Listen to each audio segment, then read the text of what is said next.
இருசக்கர வாகனங்கள் சாலையை குறுக்கே கடத்தல். திடீரென்று சாலையில் புகுந்து நடுவே நின்று விடுவது சரியா?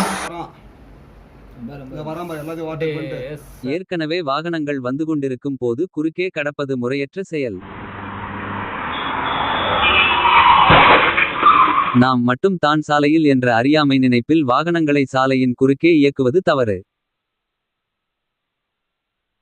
பேருந்து வருவது தெளிவாக தெரிகிறது. பிறகு ஏன் உள்ளே நுழைய வேண்டும்? ஏற்கனவே அச்சாலையில் வரும் வாகனங்களை நின்று கவனித்து பாதுகாப்பை உறுதி செய்து அதன் பின் கடந்து செல்ல வேண்டும்.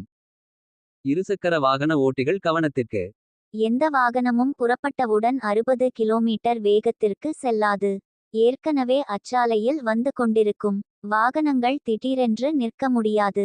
ஏற்கனவே அச்சாலையை பயன்படுத்திக் கொண்டிருக்கும் ஓட்டுநர்களுக்கு இடையூறின்றி உங்களது ஓட்டும் செயல்பாடுகள் இருக்கட்டும்.